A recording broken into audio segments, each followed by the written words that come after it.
Assalamualaikum warahmatullahi wabarakatuh. Jangan lupa tonton Tabung Wakaf Umat Official, subscribe, like, and share.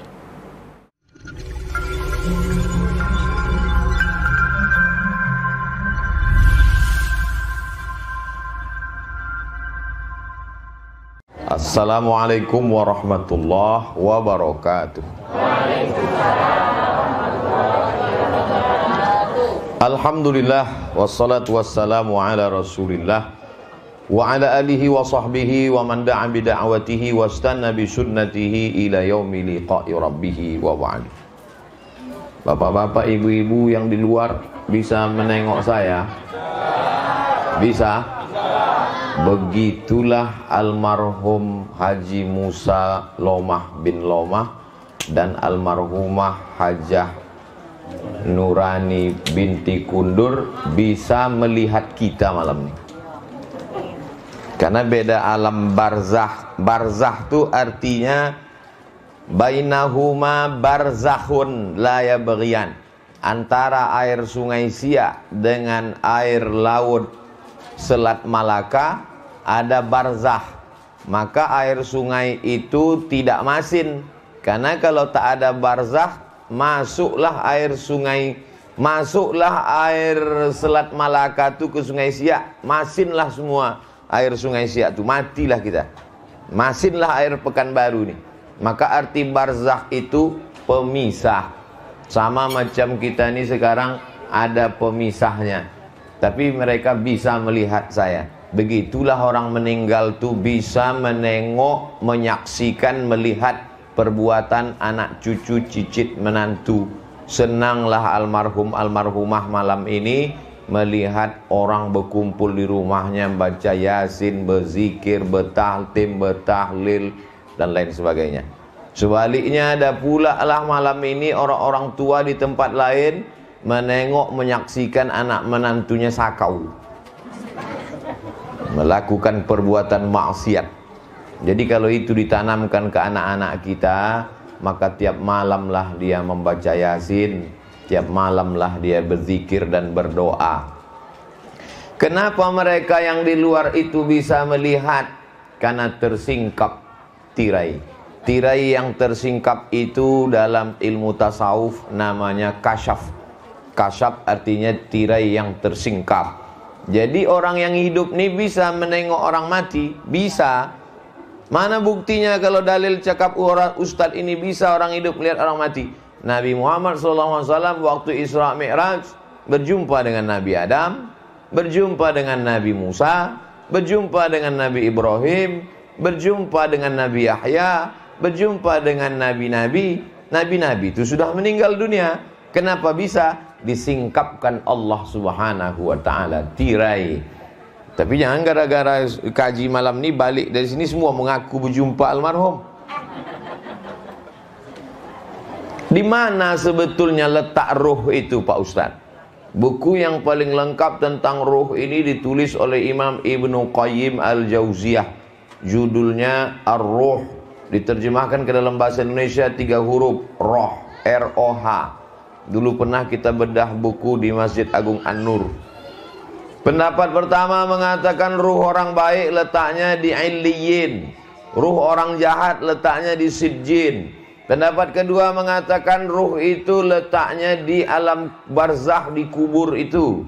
Pendapat yang ketiga mengatakan ruh itu letaknya al-arwahu mursalatun haitsu sya'at. Maka ruh lepas bisa pergi kemana sekehendak hati dia. Pendapat yang keempat mengatakan ruh itu berada di suatu, banyak betul pendapat. Kontradiktifkah pendapat-pendapat ini? Tidak. Kenapa begitu? Karena ruh itu bukan jasad fisik macam kita yang terikat oleh ruang, tempat dan waktu. Oleh sebab itu, ruh yang berada di Illiyin bisa pindah ke alam kubur dan bisa pindah lepas melihat. Tapi sesuai dengan kehendak Allah. Tak ada ruh itu yang lepas tanpa izin dari Allah. Sama macam anak tinggal di pesantren, tak mungkin dia bisa lepas pintu tanpa izin dari ustaz.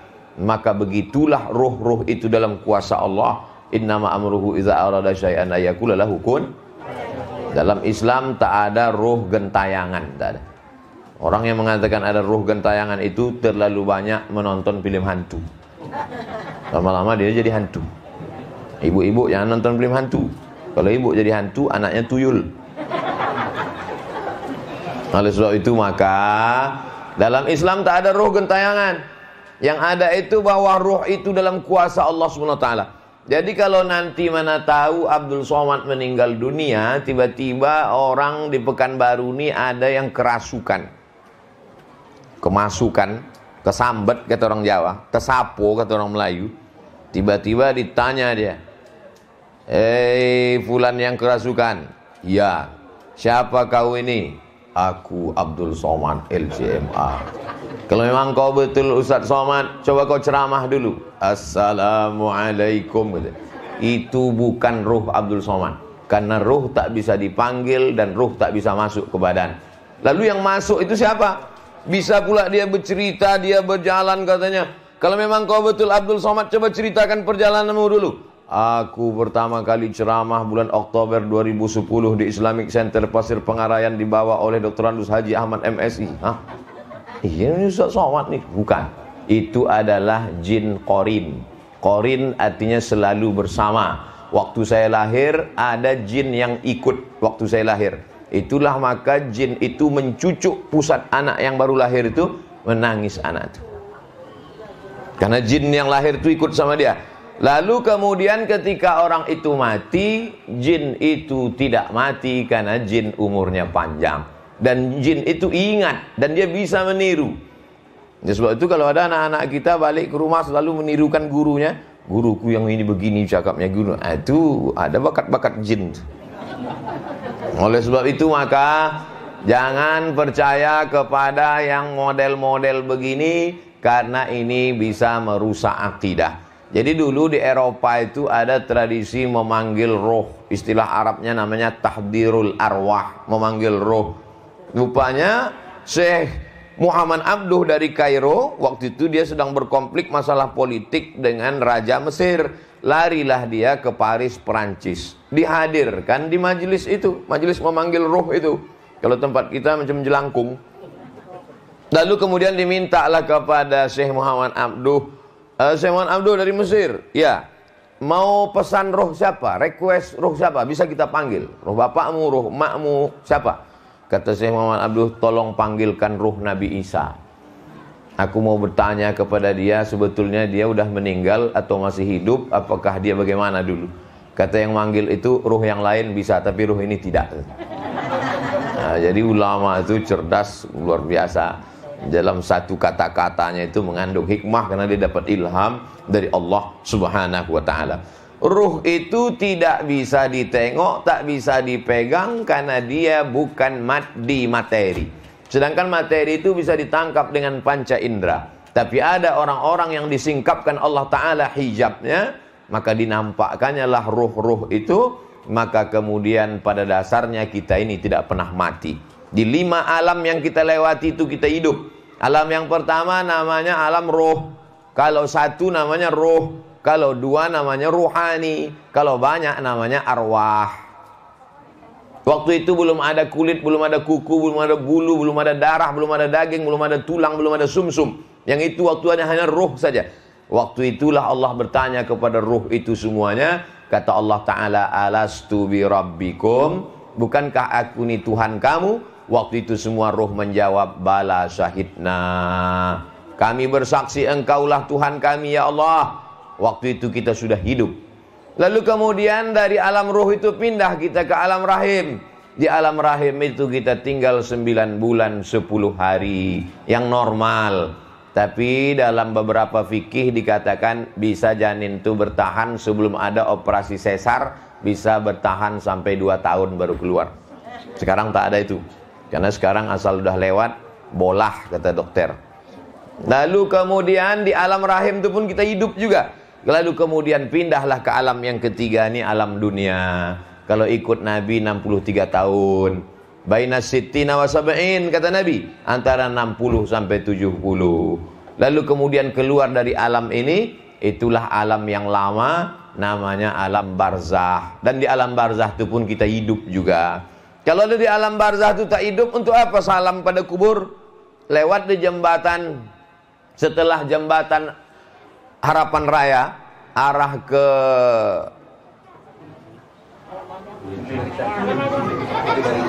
ke apa tuh? Nah, saya mau mancing aja. Yang ternyata yang diingat ibunya Lemayang. Apa kata kita waktu lewat jembatan di situ? Assalamualaikum ya ahla diyar minal mu'minin wa inna insyaallah bikum lahiqun yarhamullahul mustaqdimina wal mustakhirin nas'alullah lana wa lakumul afiyah. Itu menunjukkan bahwa ruh itu tak mati, hidup dia. Itulah maka kita ucapkan salam.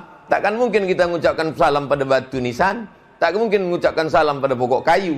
Itu menunjukkan ruh itu hidup dan dia menjawab salam. Itulah maka kita tegak di depan makam Nabi Muhammad SAW. Assalamualaikum ya Rasulullah, Assalamualaikum ya Habiballah, Assalamualaikum ya khaira khalqillah, Assalamualaikum ya safwatallah. Dan dari Pekanbaru nih kita ucapkan salam kepada dia di Madinah. Assalamualaikum ayuhan nabiyyu wa rahmatullahi wa barakatuh. Ziarah kita ke makam Baqi' dan Ma'la, itu juga kita ucapkan Assalamualaikum ya ahla diyar minal mu'minin wa inna insyaallah bikum lahiqun yarhamullahul mustaqdimin wal mustakhirin nas'alullah lana wa lakumul afiyah. Lalu sesudah itu pindahlah kita ke alam yang terakhir, itulah dia alam akhirat. Dan di alam akhirat itu pun kita hidup, maka sesungguhnya kita tidak pernah mati, dengan makna bahwa mati tak ada wujudnya, tak ada hidupnya. Hanya saja kita keluar dari cangkang, macam bekicot, macam keong, macam seafood. Keluar isinya itu lapuklah dia. Kita gali tanah, berapa kali ketemu orang-orang yang tinggal di tepi pantai, kulit kerang, keong, siput, yang sudah keluar maka lapuklah dia menjadi tanah. Kena penyakit osteoporosis. Rajinlah berjalan kaki 10.000 langkah sehari, minum susu. Kalau tidak nanti tulang Anda akan rapuh macam kulit kerang masuk ke tanah. Kenapa tulang kita ini, daging ini tak busuk? Karena masih ada roh bersemayam di dalam jasad. Ketika jasad keluar dari roh, roh keluar dari jasad, maka jasad ini busuk, mati. Tapi ada yang tetap hidup, itulah dia roh. Tapi sekarang yang banyak diperhatikan orang, roh apa jasad? Jasad. Menonton TV kita dari jam 6 pagi sampai jam 6 sore, semua iklan di TV itu tentang roh apa jasad? Jasad. Dari mulai iklan tumit kaki pecah-pecah, sampai ketiak hitam, sampai ketombe, semua. Dan sekarang orang sibuk mengurus zakat. Zakat pula jasad. Sibuklah mengurus jasad, operasi plastik, semua ditajamkan dari mulai dagu sampai hidung, tapi tajamnya cuma 2 bulan, habis itu mengelupaslah hidung tadi, memanjang pas macam mak lampir nenek sihir. Yang tersinggung berarti operasi plastik.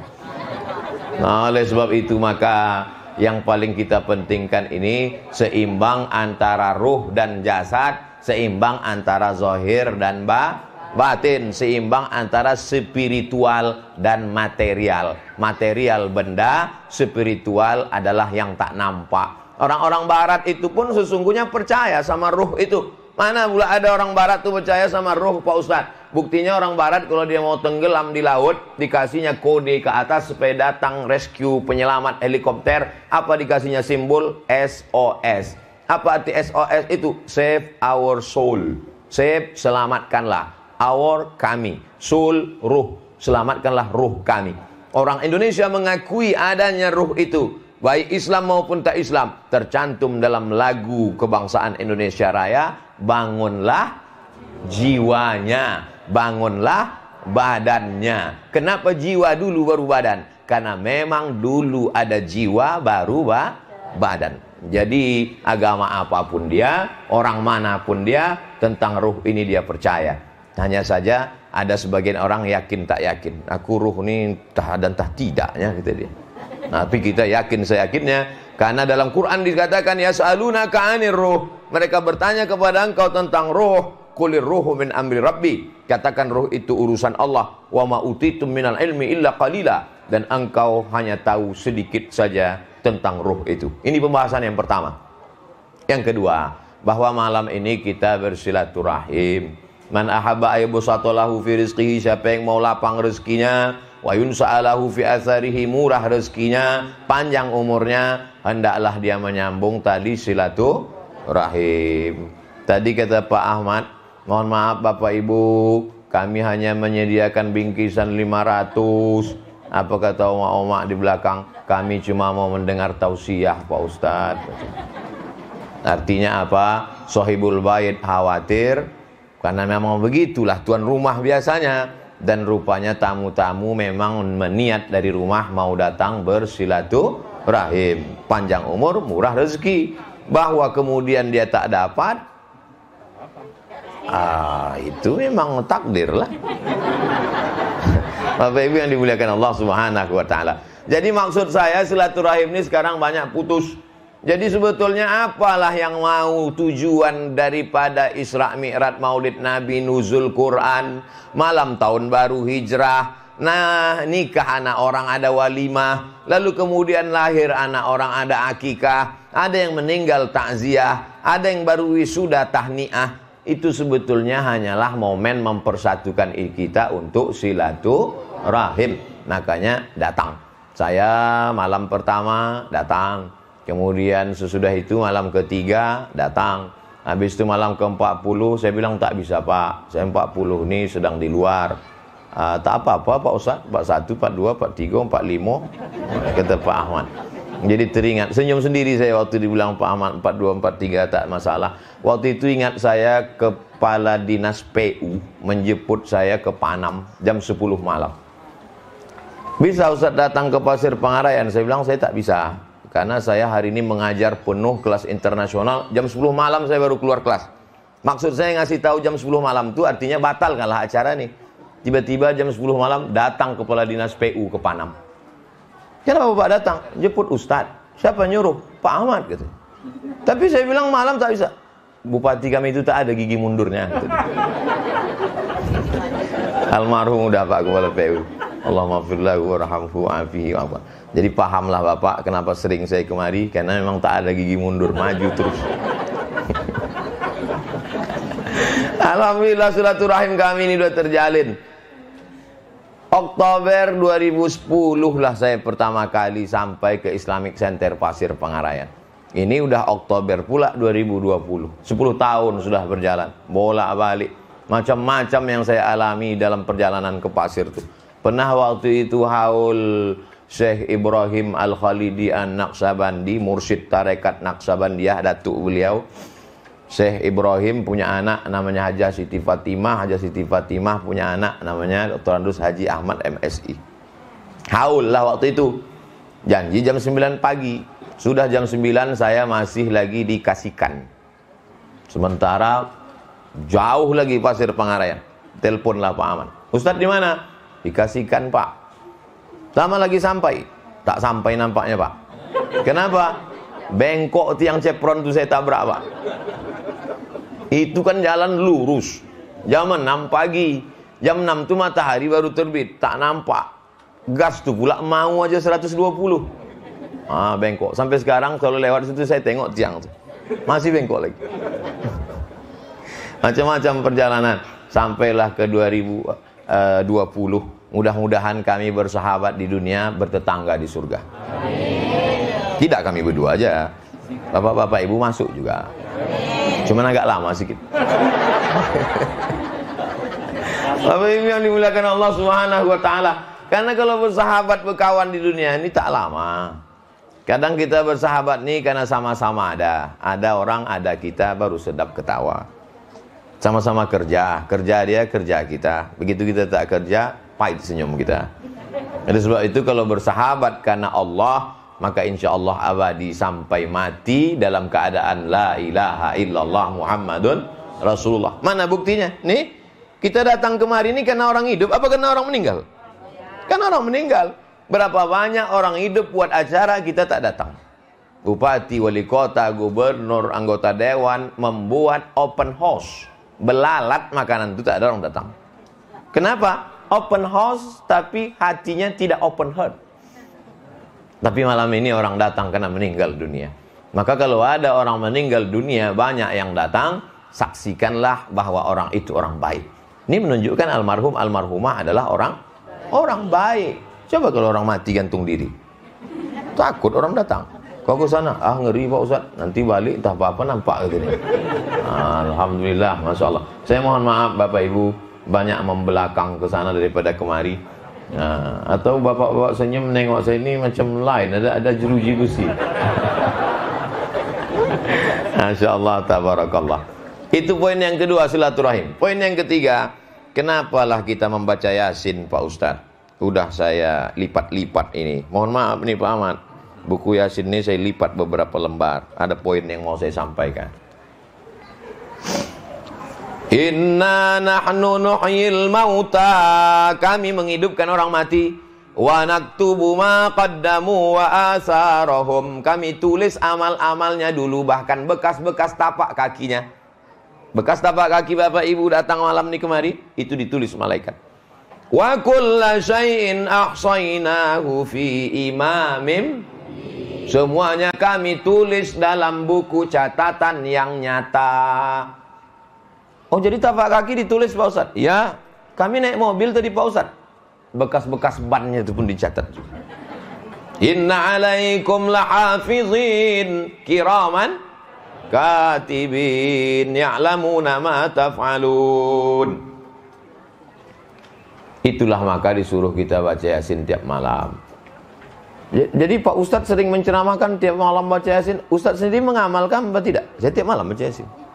Secapek-capeknya, semengantuk-mengantuknya, kalau keluar kota udah tak buka lagi mata, habis subuh wajib saya baca. Untuk diri saya, tak saya wajibkan ke jamaah. Tapi kalau tenang, baca Yasin.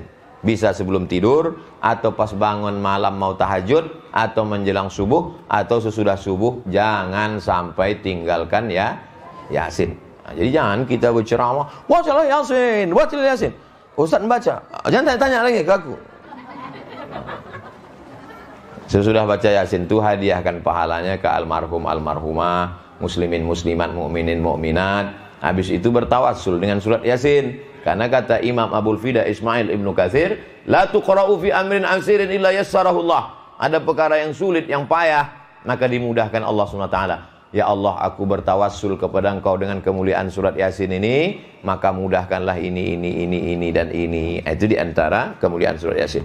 Saya lipat lagi bagian yang kedua.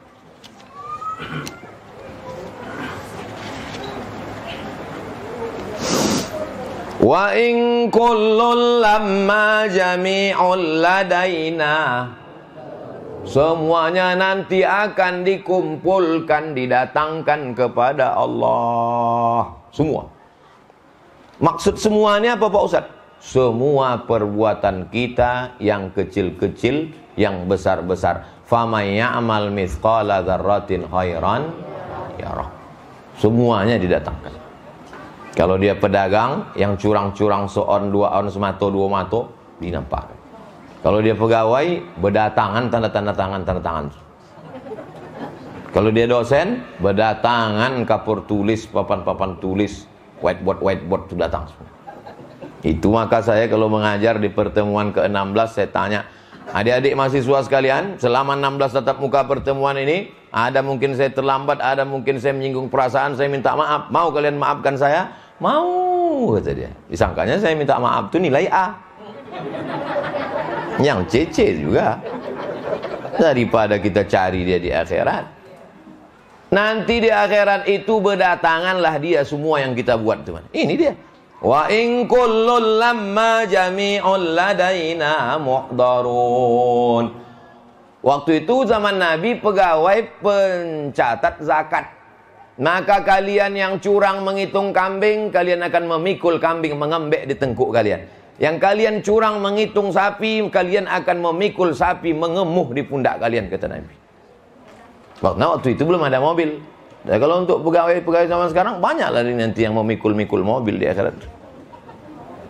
Masih bangga kalau mikul mobil. Kalau mikul bakwan, yang dulu waktu SMP makan 3 bayar 1. Nah, Ustadz macam tak pernah aja. Saya sekali pun tak pernah.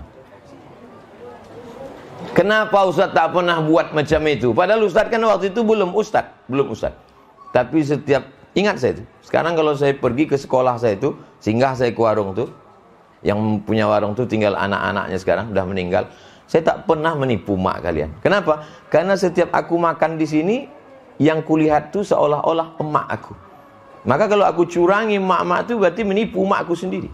Jadi kalau ibu kuat hubungan emosional dengan anak ibu tidak akan mencederai, menzolimi emak-emak yang lain. Karena ketika melihat emak lain, itu adalah emak dia. Jadi waktu kami di Mesir kuliah 3-4 tahun, musim haji pergi kami ke Makkah. Maka menengok emak-emak, tengok, oh lah beginilah emak-emak awak di kampung. Dia tengok. Cuman kadang emak-emak haji ini takut pula dia tengok. Sangkanya mau copet. La ilaha illallah. Sesolehin ni awak. Oke, ini lipatan ketiga. Sebetulnya saya sudah mengajarkan surat Yasin ini khatam di Masjid Syakirin di depan Loteman.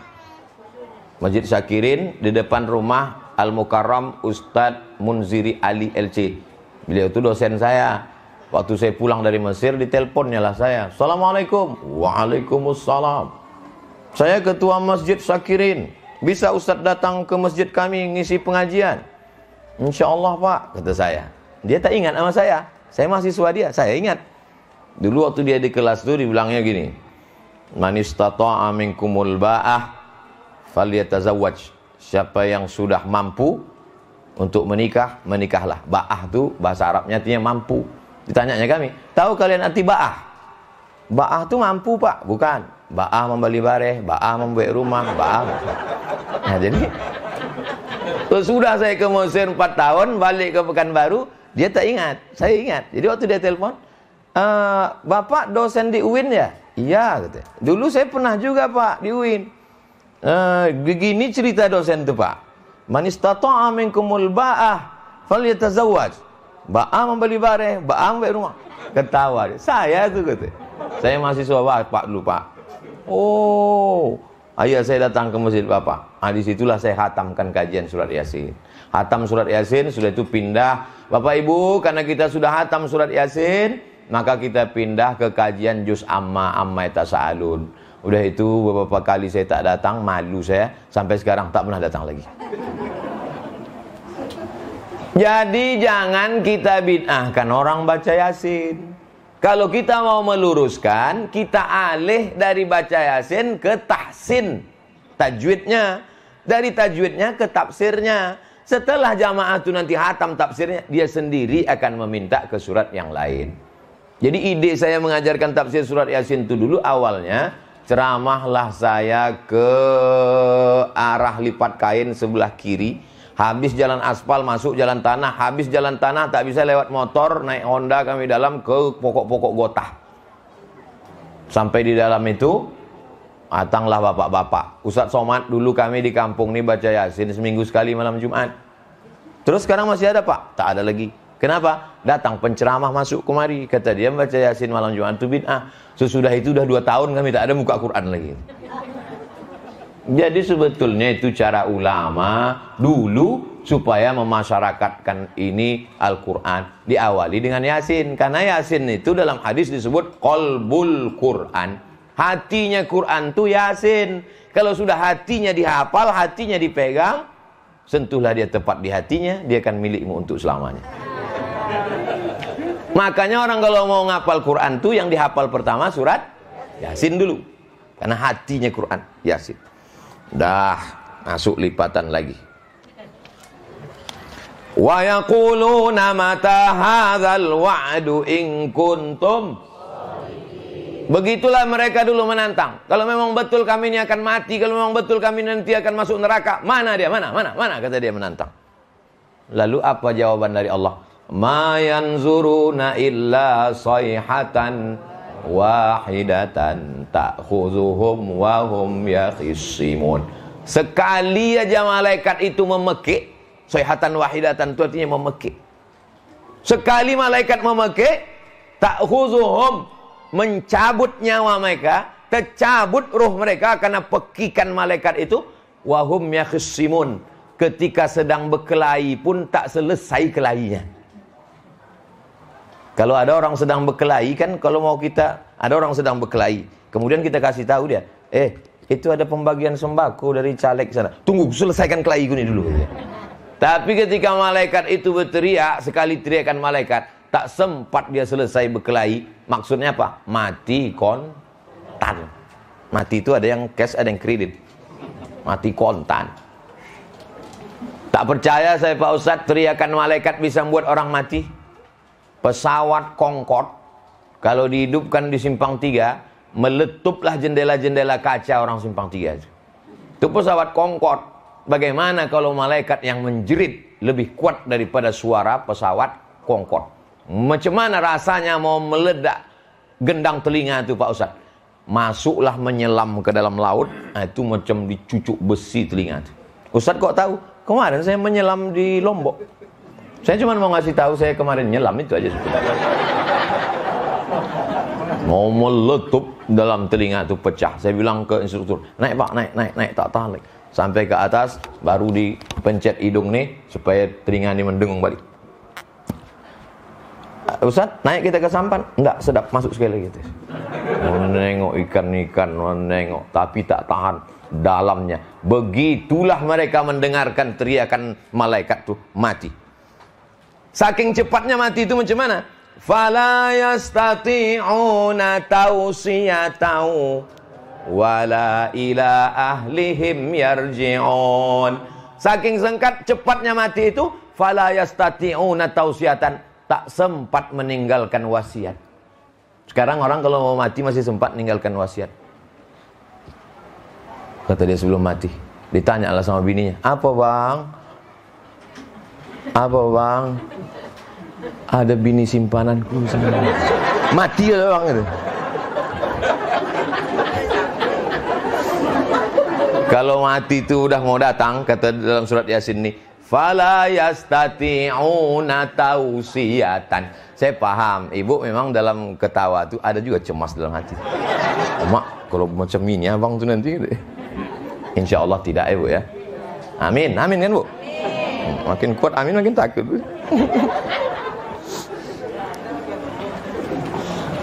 Berapa kali malaikat itu menjerit membuat manusia ini mati? Nih, udah saya lipat-lipat nih udah. In kanat illa sayhatau wahidatau fa idahum jami'ul ladaina muhdarun. Satu teriakan malaikat mati sampai tak sempat meninggalkan pesan. Berteriak malaikat sekali lagi, bangkit dari kubur. Berapa kali menjerit? Sekali menjerit, mati. Menjerit sekali lagi, hidup. In kanat illa sayhatan wahidatan fa idahum jami'ul ladaina muhdarun. Kita ni kalau mati membusuk apa tidak? Ada yang busuk, ada yang tidak. Menggelembunglah perut ini karena usus itu masuk angin seminggu, 2 minggu, 3 minggu, pecah perut. Berdatanganlah cacing-cacing tanah. Lalu kemudian setelah itu mata itu pun menghitam.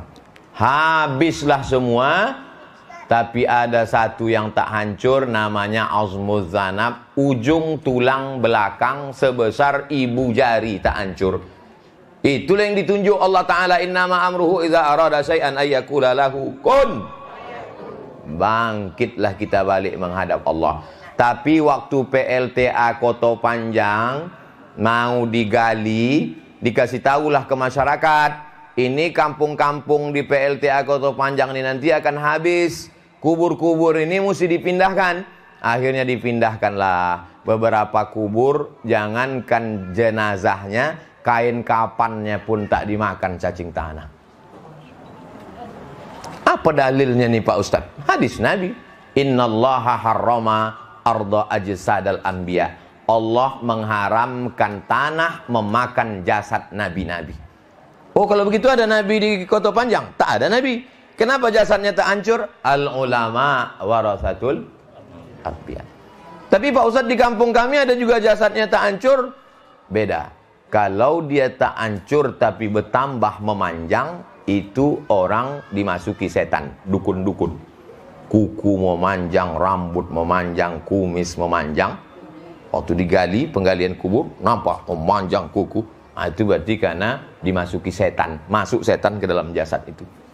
Tapi kalau dia orang soleh, maka kain, bukan satu dua saksi, anaknya, murid-muridnya yang menengok itu bercerita ke saya, nampak kami kain kafannya Pak Ustadz, dan kami buka kain penutup wajahnya, pas macam meninggal dulu, kami kuburkan. Begitulah kalau Allah mau menjaga, sampai cacing-cacing tanah pun tak mau menggigit dagingnya. Sebaliknya pula sekarang, belum mati udah digigit cacing. Habis daging itu dimakan cacing, diabetes mellitus. Golak ibu-ibu.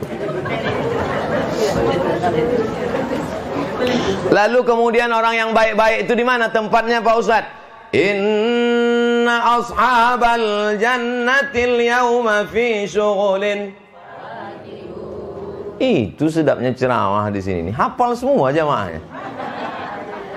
Orang yang baik-baik itu sibuk di dalam surga makan buah-buahan. Itulah kenapa sekarang banyak ibu-ibu tak mau makan nasi. Ibu nggak makan nasi, buah-buahan aja gitu.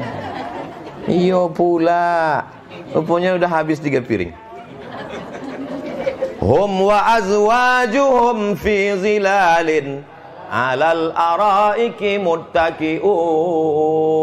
Mereka akan di surga itu bersama pasangan-pasangan mereka di bawah naungan pokok kayu, di atas kursi-kursi dipan-dipan, dan mereka bersandar di situ.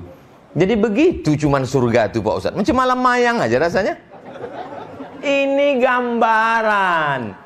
Surga itu adalah mala a'yunun ra'at, tak pernah ditengok mata, wala udhunun sami'at, tak pernah dengar telinga, wala khatara ala qalbi bashar, tak pernah terlintas di hati manusia. Lahum fiha fakihatu walahum ma yad'un. 2 kali disebut buah-buahan. Begitulah pentingnya makan buah. Lalu apalah dapat mereka dari Allah Ta'ala? Diulang sampai 3 kali kadang waktu baca ini. Salamun qawlam mir rabbir rahim. Salamun qawlam mir rabbir rahim. Salamun qawlam mir rabbir rahim. Kenapa dibaca 3 kali Pak Ustadz? Dengarlah si Abdurrahman Sudes di Masjidil Haram. Kalau pas membaca ayat-ayat penting, 3 kali diulang. Mau nangis ya Abdurrahman Sudes. Jamaah-jamaah umrah dari Pekanbaru pun menangis juga. Apa yang kau tangiskan tadi? Habis sudah cadet kuning. Tapi jamaah Pak Ahmad nih paham semua. Nih, masih saya lipat-lipat lagi. Wa man nu'ammirhu nunakkishu fil khalq afala ya'qilun. Siapa yang kami panjangkan umurnya, kami balikkan kejadiannya macam dia dulu. Pertama dulu waktu belajar berdiri kaki dia bergoyang. Kalau udah agak tua sikit pun begitu. Dulu waktu pertama lahir pandangannya sejengkal. Dulu kata orang-orang tua dulu, katanya dulu waktu anak kecil tu lahir macam anak tikus. Mata tu tertutup macam anak kucing. Tertutup. Anak sekarang lahir terbuka langsung. Betul tu Bu? Betul kata Ibu. Saya yang cerita tu almarhumah mas. Kata dulu budak-budak kecil ni lahir matanya tertutup macam anak kucing. Anak sekarang tu lahir terbuka. Entah apa sebabnya. Entah gara-gara omaknya menonton YouTube.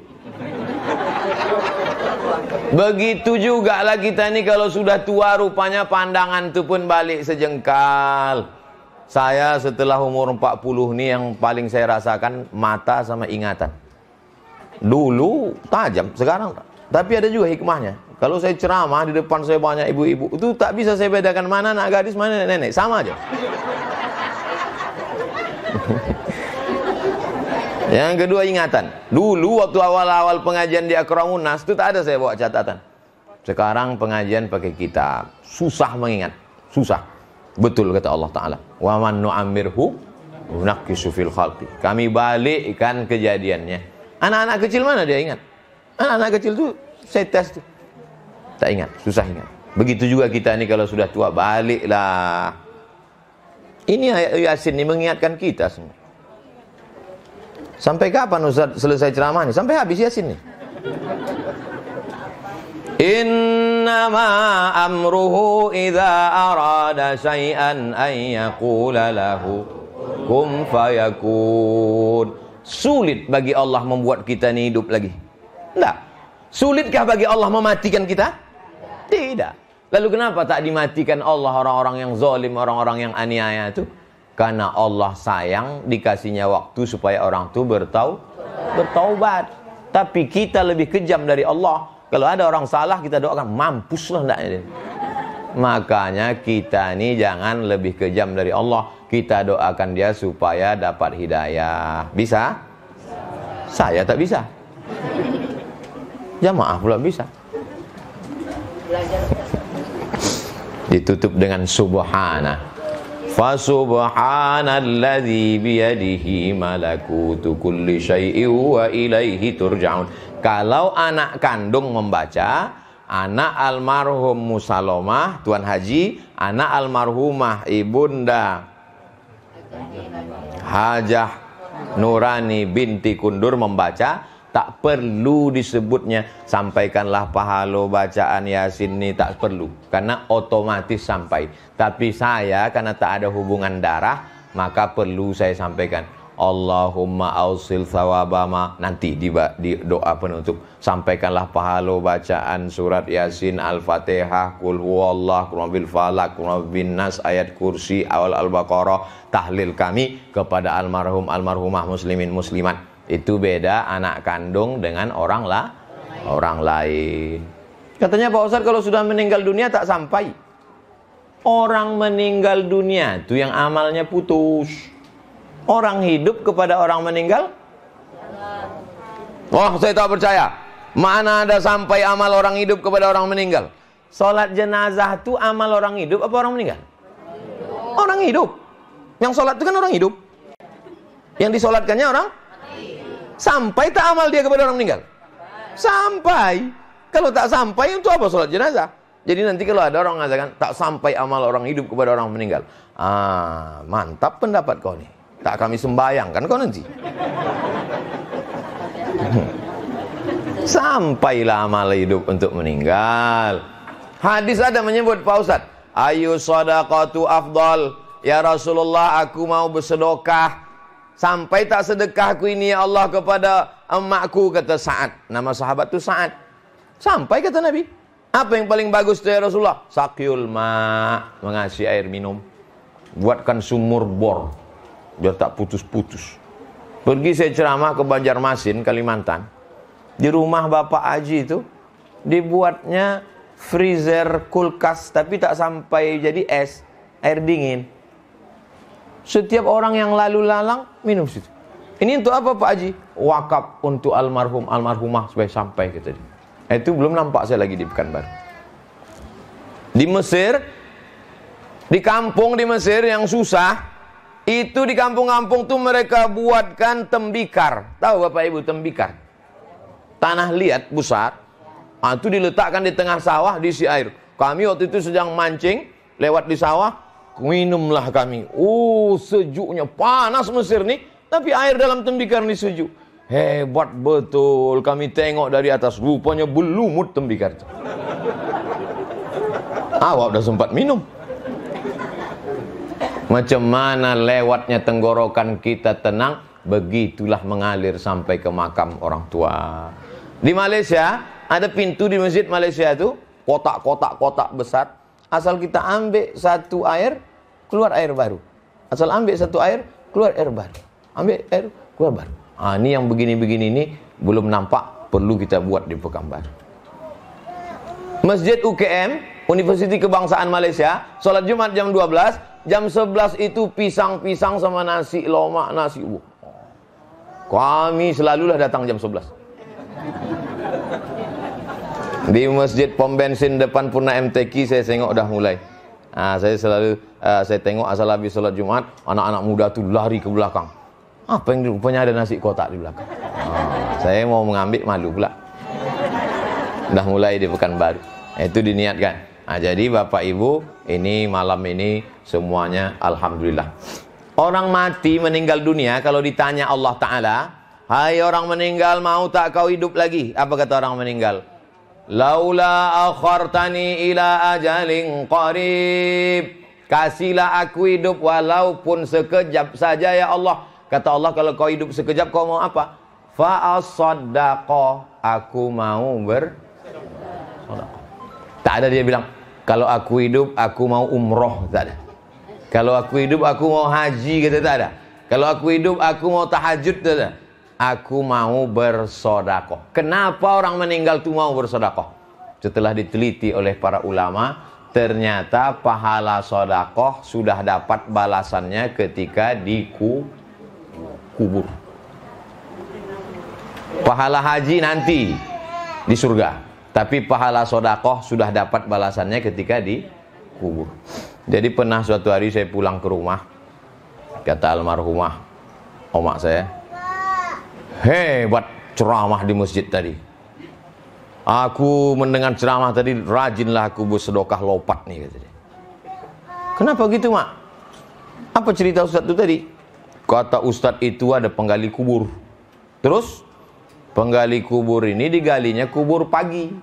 Padahal jenazah itu biasanya dikebumikan tempat kita setelah zuhur. Jadi digalinya pagi. Waktu dia menggali kubur pagi itu lewat pengemis. Kebetulan dia ada lepat. Dipanggilnya pengemis itu, dikasihnya lepat. Pengemis, udah makan? Belum? Ah, ini lepat. Habis itu dia pun menggali kubur. Sesudah digalinya, tidur dia di samping kubur. Tertidur karena capek. Saking kan sedapnya tidur, terjatuh dia ke dalam. Pas terjatuh tuh tiba-tiba datang Mungkar Nakir. Marabbuka, kata Mungkar Nakir. Dia tak ada persiapan. Menggali kubur. Dipukul lah sama malaikat Mungkar Nakir tadi. Di mana mau dipukul Mungkar Nakir itu, datang lopat tuh menolong. Pukul tangan, datang lopat ke tangan. Pukul kaki, datang lopat ke kaki. Sampai akhirnya datanglah orang keluarga jenazah, tengoknya tidur. Pak, bangun Pak. Terbangun dia balik. Kalau gitu mesti sering kita bersedekah lopat nih kita almarhum. Sebetulnya inti yang mau disampaikan itu adalah sedekah. Jangan sampai tak bersedekah. Jadi ibu, bapak, besok pagi cari panti asuhan, sedekah. Antarkan makanan ke sekolah, ke pesantren, sedekah. Itu yang dapat saya sampaikan. Lebih kurang 1 jam. Itu maka dari tadi saya nengok sana, nengok jam itu saya tengok.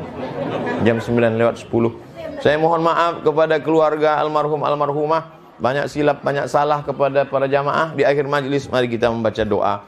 Astaghfirullahalazim. Astaghfirullahalazim. Astaghfirullahalazim.